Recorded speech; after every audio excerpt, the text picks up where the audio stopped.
everybody, welcome back to my channel. I hope you have all had a nice day. Today I'm going to be doing a little June wrap up of the books that I read in June. I actually read 20 books this month, which is more books than I read the entire of last year. So it's a little bit crazy. Definitely a mix of books that I've read this month, so I'm really excited to show the books that I've read. So the first book I finished this month is actually the 3 Loath to Love You novellas from Ali Hazelwood. In total, I gave this a 3.5 star, and I've counted this as one book as they are just little novellas. They're all enemies to lovers. They all had good storylines to an extent, probably a little bit too much miscommunication for my liking, and obviously being a novella, you're kind of left wanting a little bit more.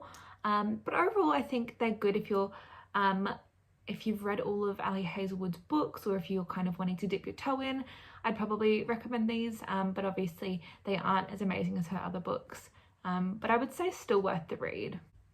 The next book I read this month, which I gave a 4 star, was Terms and Conditions by Lauren Asher. It's the second book in the Dreamland Billionaires series. I really like this, and this is actually my favourite book in the series. I've also read the 3rd book in this series this month as well. I love Declan and Iris. I thought they were just such a cute couple together. It's a workplace romance and also a marriage of convenience. Basically, the story follows, if you know a little bit about the background of this trilogy, it follows 3 brothers, 1 brother for each book, and they all have to do tasks set out in their grandfather's will. He passes away, and in order for them to get their inheritance of billions and billions of dollars, they need to follow the things that he's laid out in his will.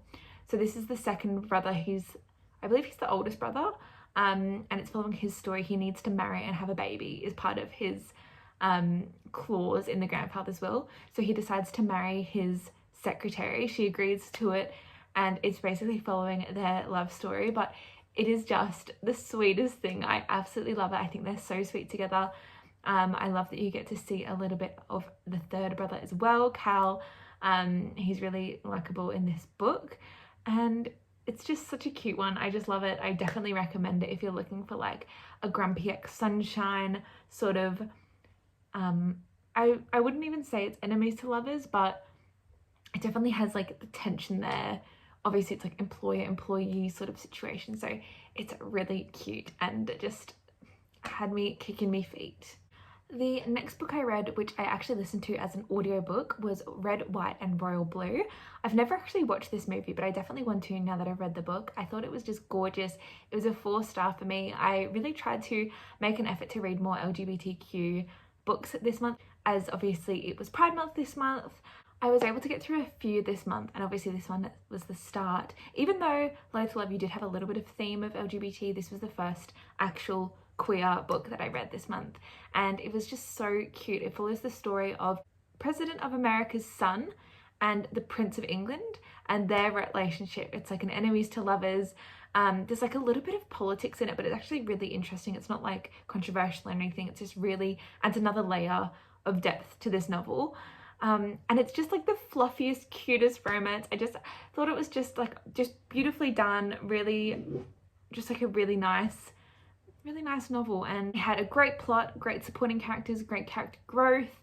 I even was tearing up towards the end just with how everything came together, so read it, you will not regret it. The next book I listened to on an audiobook was Light Lark.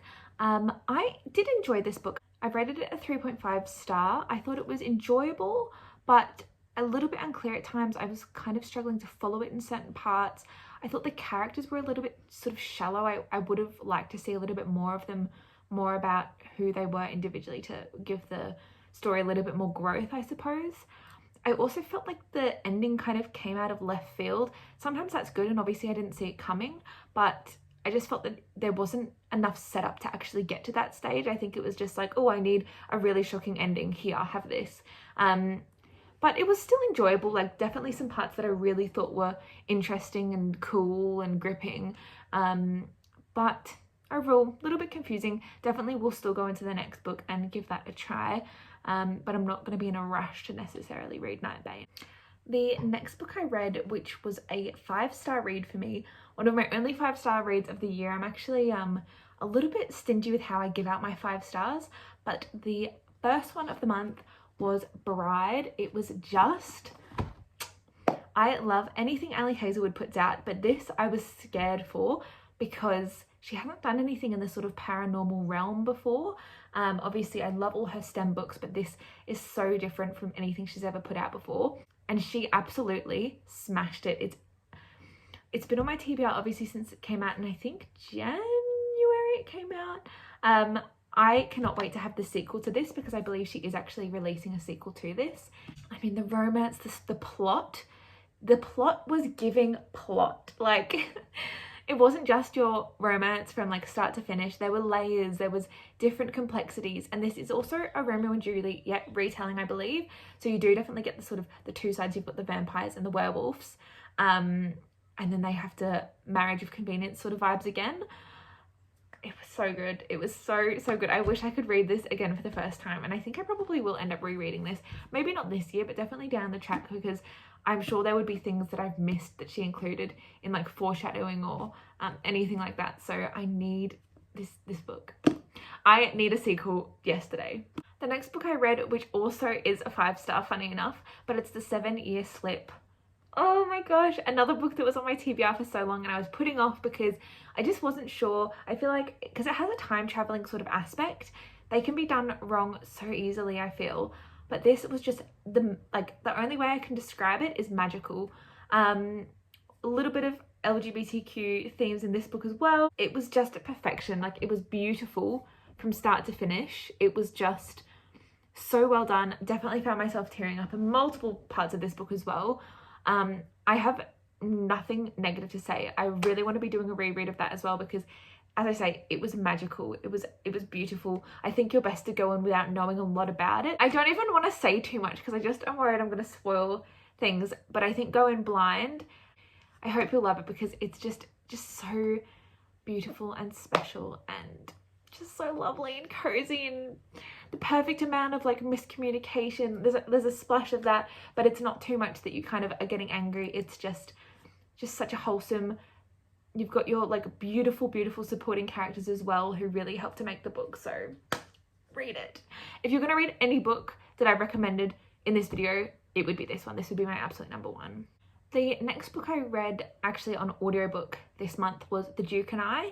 It's the first in the Bridgerton book series, which I loved the Bridgerton show, and I wanted to kind of read the books before the rest of the season comes out. So I'm going to try and read I think it's the 8 books in the series. I'm assuming one for each sibling. Obviously we're 3 seasons in now into the actual Bridgerton show, and I've watched all of those, but then I've gone back and listen and I'm listening to them, and not audiobooks, I'm listening to the books.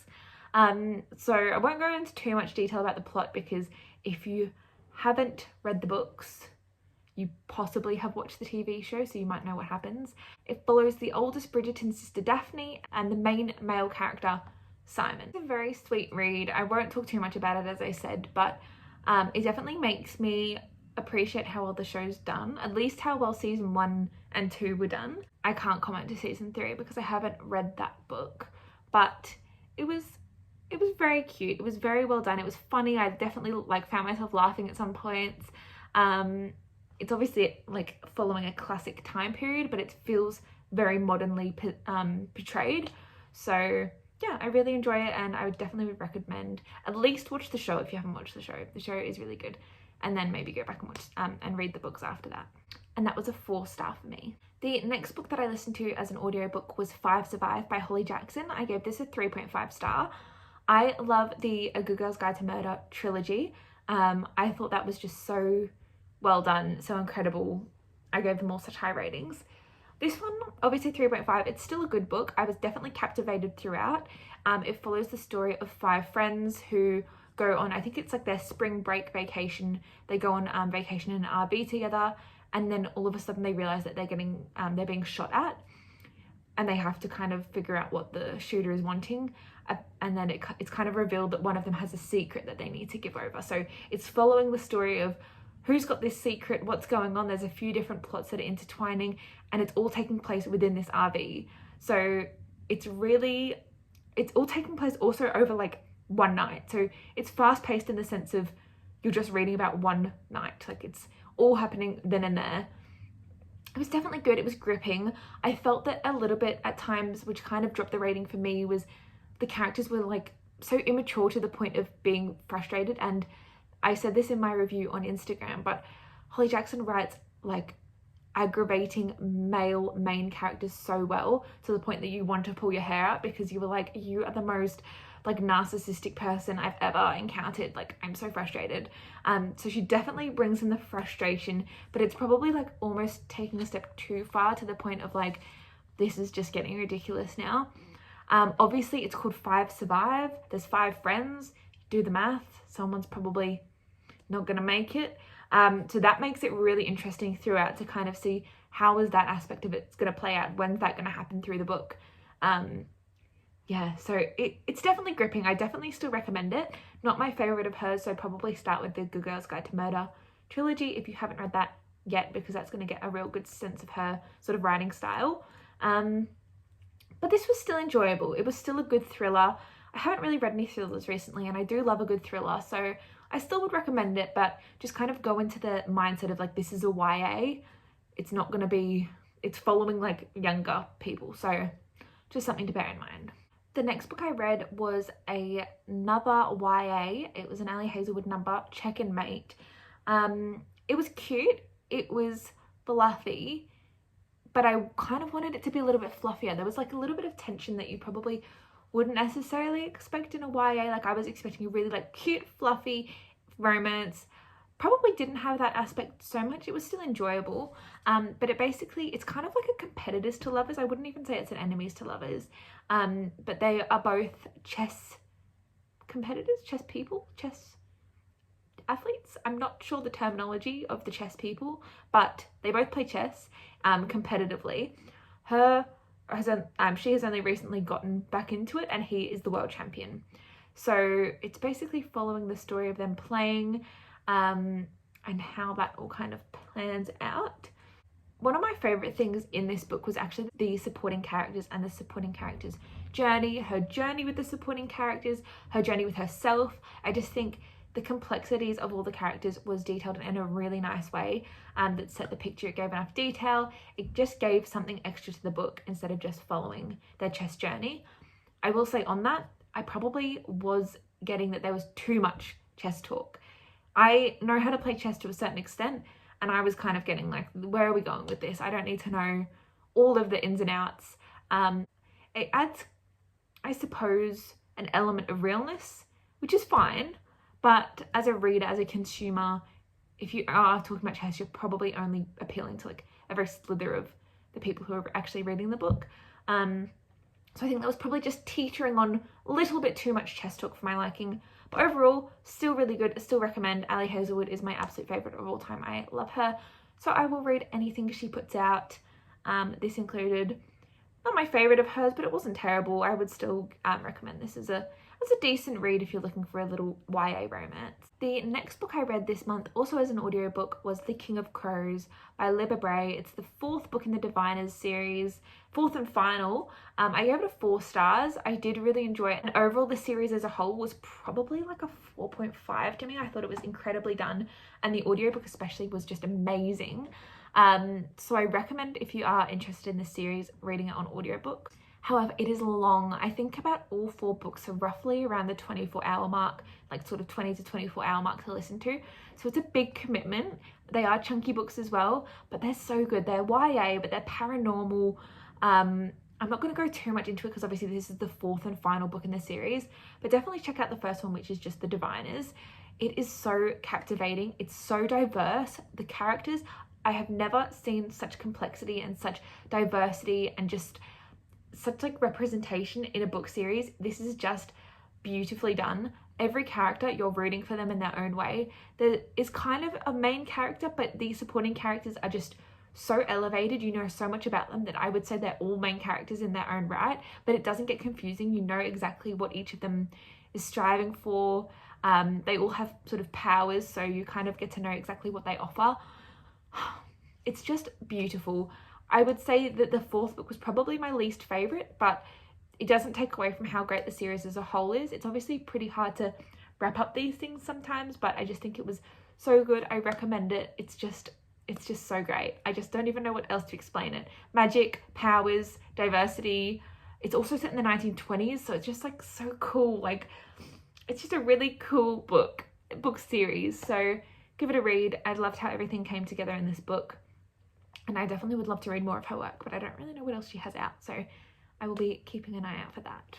The next book I read, which I'm not going to touch on too much because I have a whole video talking about my thoughts of this book, but it's Crown of Midnight, the second or third book in the Throne of Glass series, depending on what order you decide to read it. For me, it's the second book I've read in the series, and I rated it a 5-star. It was just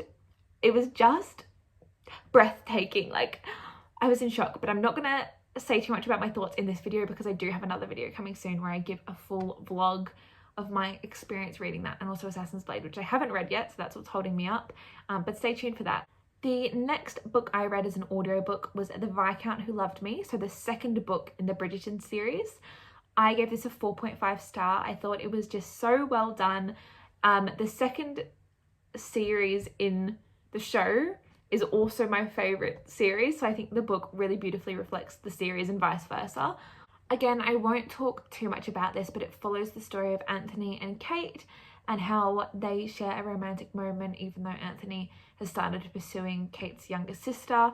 But it's just so well done. The family values in this are so strong, and they just make the most beautiful couple. I just loved their season so much. So I won't talk about it in the book form too much, but definitely watch the show because it's a great adaptation of the book.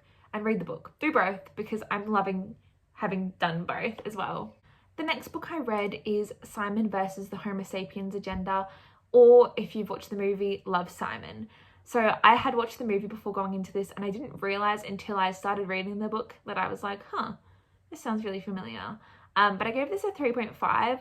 I possibly would have rated this higher if I hadn't watched the movie, because I feel like I was kind of knowing what to expect. So it kind of wasn't as exciting maybe, but I did actually really enjoy the book. It's so easy to read. There's lots of emails and things like that in the book that kind of make you go really quick. I don't have the book in here. It's in my other room. I can't be bothered to get it, but I will put a picture on the screen of what it looks like. It's just a really cute one. It pretty much follows the story of Simon. He is emailing back and forth an anonymous person called Blue, and they have this sort of like relationship, but it's not official relationship online. And then he is emailing on the school laptop, and then he leaves himself logged in, and someone discovers the emails and they start threatening to out him because Blue is a male. And Simon kind of goes with what he says. The person is like, I need you to get me a date with your friend. And then he's kind of the middleman, so it follows the story of that. But it's just such a cute book. It's just beautifully done. The story of the characters, the Blue and Simon, developing their romance online, and then the eventual, like how it kind of eventuates, is just so sweet to see. So yeah, I loved it. It was so cute. It felt like it took me back to high school. Like, it felt so nostalgic reading it, because I felt like I was in school again, but like in a good way. It was just really sweet. So give this book a read. My next audiobook listen is Cemetery Boys. I rated this a 3.5 star. I thought this was a really cool concept. It follows our main character, Yadriel, I think that's how you pronounce his name. He is transgender, and in their culture, only the brujos can summon ghosts. So he tries to do it thinking that it can prove to everyone that he is a brujo. In doing so, he actually does summon a ghost, thinking that he's going to summon a family member who has recently disappeared, but he ends up summoning a boy from his school. So the boy only died yesterday, and he's kind of like, what happened to me? One minute I was walking down the street, and then the next minute I'm here. So he really wants to know what happened to him, but Yadriel is trying to get him to the next life. But Julian, who is the ghost, will only go to the next life if they find out what actually happened to him. So you have the mystery element of trying to work out what happened to Julian, but also where is this missing family member, and how do we find him? How do we get him back? Why isn't he showing up? Why can't we summon him? If he is a ghost, we need to find out where he is. So it's really cool. It has like such a different element to it. You've got, like a mystery element, but also like the culture and it was just really interesting to read and learn about. So I would recommend that. Another YA one, but yeah, just a really interesting read. If anything, I would have liked to see more of how the novel progresses, more detail probably in certain areas, but I just think the character progression in this was lovely. The family in the end was all just like really beautiful and done so well. The next book I read to round out the Dreamland Billionaires series is Final Offer by Lauren Asher. I gave it a 4-star. I think it's possibly my least favorite or second favorite in the trilogy. That doesn't mean I didn't like it, because obviously I still gave it a 4-star, but I don't want to say it felt out of place, but it was definitely a different sort of novel to the first two. The first two were very like tensiony, light and fluffy, but this was more actual struggles. So he struggles with addiction. So obviously it adds like a really heavy element to the book. The other thing as well is she's a single mother. So you also have that element of this could go wrong kind of thing. Like she's got to think in her mind, even if she wants her ex back, because it follows the story of Callahan and his ex. She's like, if I want you back, I also have a child now to worry about. So kind of as I was saying earlier, all 3 brothers need to do something in order to get their grandfather's inheritance, and his is live at their lake house for a whole summer. However, she owns the lake house, the ex. So it adds the element of, I guess, like forced proximity, which it was really good actually. Like it was a really, really good book, and I did cry. I thought how it came together was just so beautiful. Their family was so beautiful. But I think at times it was just like definitely heavier than the other 2 books. So just go in with that lens, knowing that this isn't the same as the other 2 with like just the enemies to lovers sort of tension vibes. There is actually like a bit of a trigger warning possibly that needs to be known about at the start of this book. So just go in with that. But overall, like I loved this book still, I really did. The next book that I listened to on audiobook was Happy Place by Emily Henry, and I gave this a 4.5-star rating. I would have to say this possibly is my favorite Emily Henry that I've read. It was just so real, so well done. It captures the struggles of growing old, not growing old, but like getting older. I'm talking like 20s and 30s, like getting older so well. Friendships that aren't the same as what they were when you were younger, people growing, life's changing, puzzle pieces are moving. It's just so beautiful and so well done, and like you hurt for these characters, but it's just gorgeous. So this follows the story of Wyn and Harriet, who have been together since they were in college. They were engaged, but they recently have split up. They're part of a friendship group of 6, and they all go on this like holiday home vacation every year. But they don't want to tell their friends that they've split up because they don't want to ruin the holiday. So Harriet goes to this holiday thinking that Wyn's not coming, but he's been invited as a surprise to her. So now the 6 of them are there. Nobody knows that they've split up, so they have to fake date. I love fake dating. It's one of my favorite tropes. So it's really interesting to see how they portray it while knowing that they obviously aren't together anymore, but nobody knows that. So it was really well done. It's not just a fake dating though. There's so much more to this. There's so many layers. As I said, you've got that sort of element of like adulthood, navigation. I also think it talks about sacrificing for the ones you love, balancing that with also making sacrifices for what you need. And how do you navigate that? It talks about that, which was so, I keep saying so well done, but it was just so well done. I have no other words for it. I think she did a beautiful job writing this, and yes, I cried as well at this book, but it felt so real. Like this could easily be a friendship group of 6, their story as friends, and what they've been through, their growth, and I love how it all played out, how everything happened. Tinge of miscommunication, which I didn't love, but overall it was just beautiful. The next book I read on audiobook was An Offer from a Gentleman. This is the 3rd Bridgerton book. However, this book doesn't follow the 3rd season of Bridgerton, if that makes sense. So 3rd season in the Bridgerton TV show obviously shows Penelope and Colin. This was following Benedict and Sophie. I think Benedict and Sophie's season is next. So I'm very curious to see how they do that and why they've kind of put it through that way instead of following the books. But but I will say I didn't like this book that much. I gave it a 3-star. I much preferred the other two, and I much prefer Benedict in the show, so I'm really concerned that they're going to tarnish his image in the show, because I'm loving him in the show, but this, he just felt a bit overbearing, over controlling, a little bit forceful at times. Definitely check the trigger warnings of this as well, because there are some sort of delicate themes during this book as well. I know these books were, I think they were released like early 2000s, so obviously times were different then, but this felt overdone. Possibly it was new in its time, but this was a Cinderella retelling, and I just feel like I've heard it all before.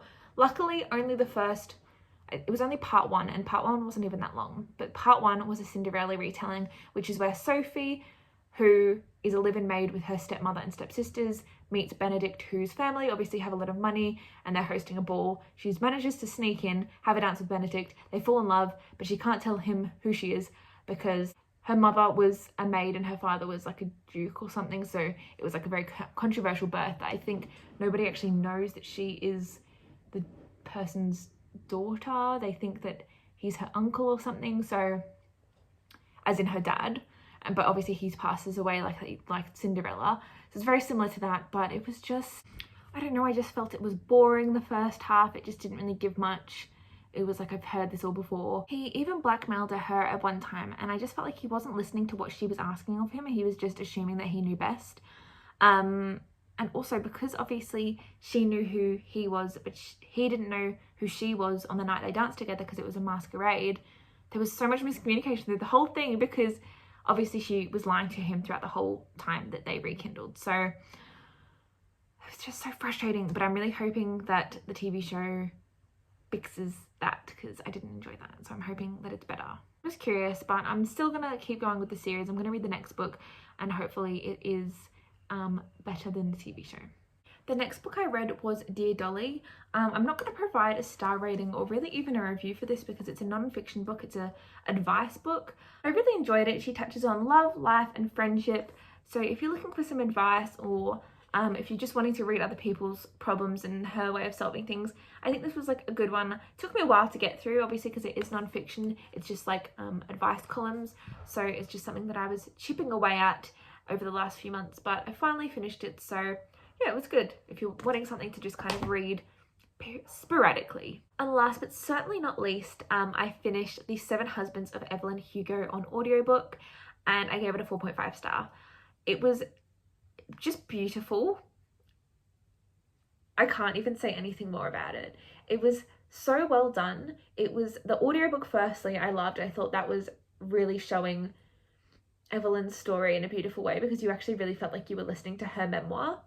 I loved the memoir aspect of it. You're kind of getting to follow Evelyn's life, and then you have the journalist obviously documenting it, kind of cutting in certain places. You also got to follow the journalist's story alongside, parallel to Evelyn's, which was really interesting, and then seeing how they overlapped was really cool. Obviously she had 7 husbands, so we're following the story of each husband.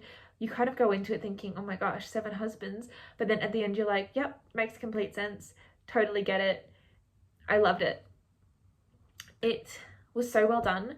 It was just a beautiful story. It was intriguing. It was gripping. I wanted to just find out exactly where we got to where we are with this woman's life. The ending was kind of heartbreaking, but in the best way.